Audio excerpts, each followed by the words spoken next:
It's dark in here. Wait here, Mr. Morris. I think the light switch should be somewhere over here. Well, why did I have to get roped into this? What was that?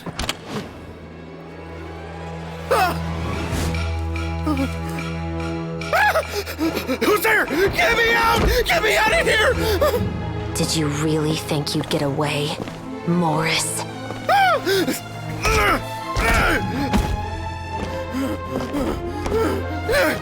You've got the wrong guy! It wasn't me! I'm not the killer! You know, Eliza died a far more heroic death than this. She fought your assassin to the end, to save the children she had hidden beneath the floorboards.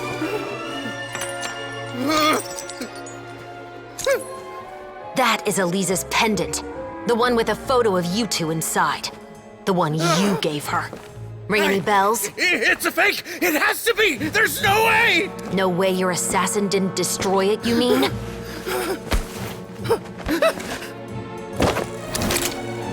Did you ever love her, Morris? Or was killing her always the plan? No, please. Listen to me. I told Eliza to keep us a secret. I paid her plenty for her silence. I never thought she'd keep the child. Everything was gonna come out, and I had no choice. She'd force my hand. No! I'm begging you. I have money. Just name your price, please. You can keep your Mora, and you can go to hell.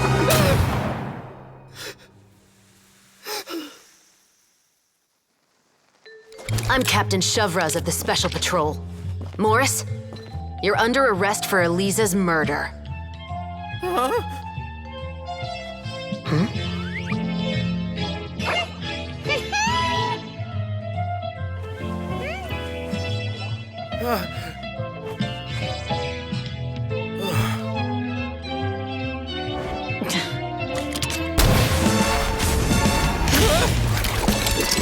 You're under arrest too, Prop Manager Veronique.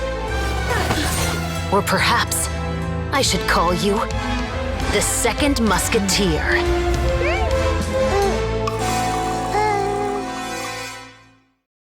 Wait, what's going on? This wasn't in the script.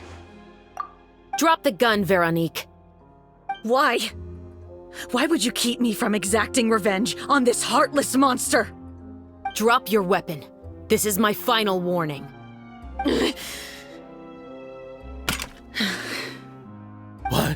What is going on? Do I have to spell it out for you, Morris? Everything that took place just now was staged to get you to confess the truth. But this last part is all improv, of course.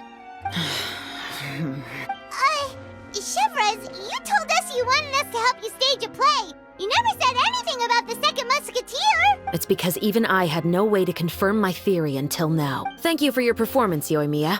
Could I trouble you to go and bring in the other Special Patrol members? They should be on standby just outside. Oh, and please tell the other cast members not to worry about us. We'll be rejoining them shortly. On it!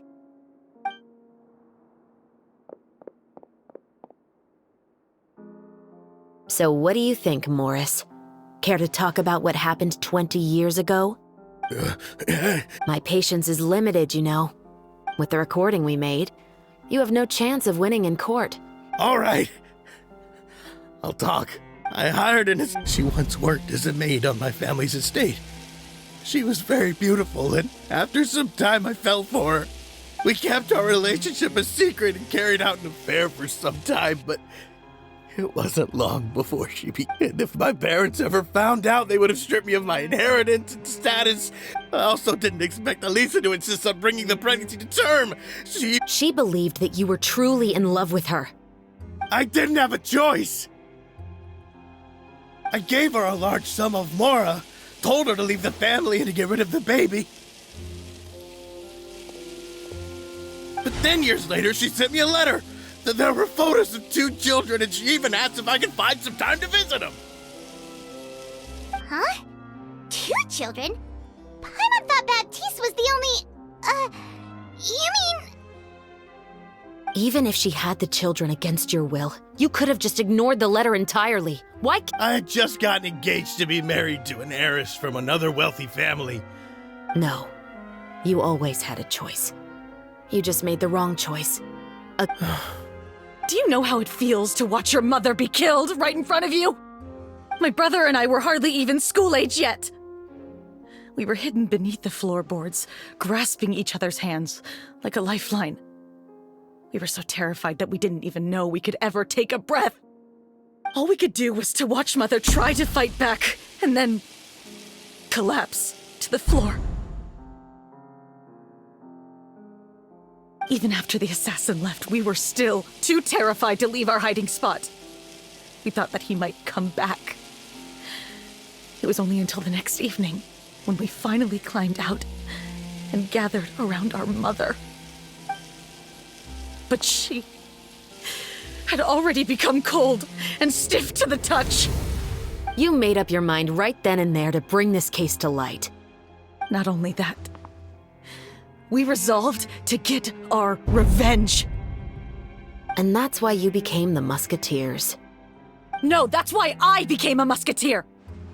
The man from before was also killed by me. My brother had nothing to do with it.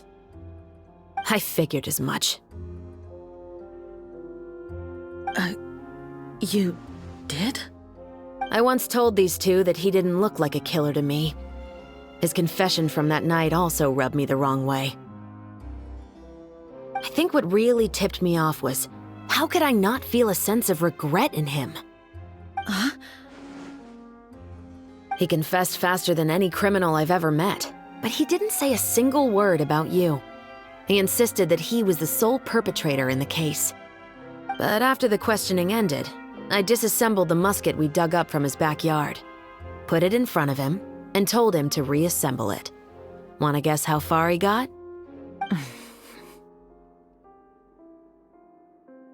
He had no idea where to even start. He's never touched a gun in his life. Based on that, I determined that he was not acting alone. He only surrendered himself to draw our attention and create a moment of opportunity for his partner. And as expected, the second musketeer followed us without hesitation once she saw Morris get separated from the rest of the cast. Besides, why else would he call the novel The Two Musketeers? But how did you know it was Veronique? I figured it out the moment Baptiste told me his father's name. That so-called financial crisis was all just a ruse. He just wanted to sign up as the investor and then leave the film without any source of funding. After all, he has a vested interest in minimizing the reach of this story. It's really just the same thing as what he did to Eliza all those years ago. Human scum. But then Xavier pulled out all the stops and got the film made against all odds. Morris couldn't have that. With the killer in custody, he figured it was safe to act. And so he came to visit the set today, just as I expected. Wait, so you were behind all those mishaps today? As for the identity of the second musketeer, I assumed they'd probably stay close to Morris and look for an opening. And if they already knew that Morris was the film's investor, then that narrowed the list of potential suspects as well. Furthermore, being the props manager would allow the culprit to avoid scrutiny by purchasing mechanical parts in the name of the crew. With that hypothesis in mind, I went back to check Baptiste's orphanage adoption records. Guess whose name I saw on the same page, just a few lines from his. My brother. He trusted you. As in, he trusted me to perform the deed on his behalf? He trusted you to stand on the side of justice. I am. I thought you could do it as well. Oh, the look on your face when you told him to go to hell. You know what he has done. Are you telling me that you'd rather see him spend the rest of his life living like a king in the fortress of Meripede? I will never be able to forget the feeling of my mother's cold, lifeless hands. And you would call this ending fair? I won't lie, Veronique. I did hesitate when your brother first told me about the truth. I wondered. I agonized over whether I should really put a bullet in his head. So why don't you? Because that should never be how justice is carried out in this world. Perhaps, to you, justice is simply reciprocated. An eye for an eye, and a life for a life. But everyone has their own understanding of justice. If everyone were to pursue their own definition of it, there would be no more order in this world. Today, you'll kill Morris, and tomorrow, his children may come for you. The world cannot render judgments based on a desire for revenge. That will only lead to a cycle of revenge, as well as the destruction of order and civilized society. Fontaine is founded on a set of laws and a standardized code of justice. That is why we are the nation of justice. But with all that said, I will promise you this. Morris will not lead a cushy life in the fortress of Meripede. Chevreuse, the rest of the Special Patrol is here. Thank you so much, Yoimiya. Letelier, Terena, please take them away.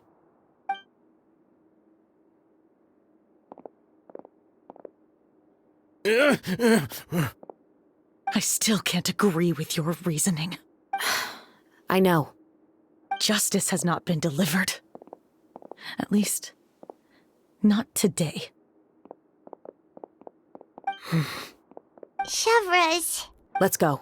We should give an explanation to the crew. Thank you for your concern. I'm fine. I'm just thinking about the things in life that have driven people to take justice into their own hands.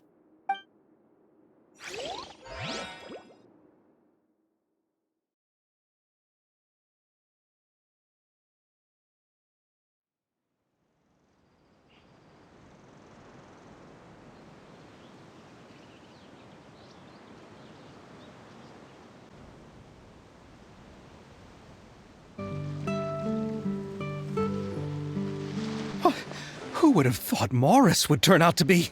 I'm at a loss of words. How could he have done something like this? I'm just glad that you're all safe and sound. Who knew that such a labyrinth of cases would be behind this story? Well, what should we do now? We have a finished film, of course, but should we still go ahead with the premiere? What do you mean? Shouldn't you be even more motivated to spread the word now that you've learned the truth? Chiori is right. I'd also like more people to see this story for themselves. But the real ending of the story seems to have deviated somewhat from the one in the script. Is that still acceptable to you, Miss Chevreuse? The call is yours. We still have time to reshoot an ending if that's what you'd like. No, it's fine as is. I like what we have for the catharsis. Romanticism is what gives works of art their appeal. Fiction is able to explore means of restitution that could never work in real life. Just like the real world, the world of stories also has its own set of rules and justice. These different possibilities are what initially drew me to reading in the first place. Sounds good to me. I support your decision. What about Veronique? Will she be okay? She will soon face her judgment alongside her brother and Morris. If I had to guess, they'll probably all be sent to the fortress of Meripede. I'll make sure to give Risley a heads up about it. Oh, you mean that kind of heads up? Exactly. Ahem. All right, then the matter's settled. Now that everything's been taken care of, there's no reason for us to keep looking all gloomy and grumpy. Let's get back to the feast and enjoy each other's company. We'll be starting the post-production process tomorrow. You should join us, Chevreuse. You missed the first few hours of the party, didn't you? All right. Count me in. Then I'll wait for you over there. Traveler, Paimon, could you wait for me by the sea after the party end? Thank you very...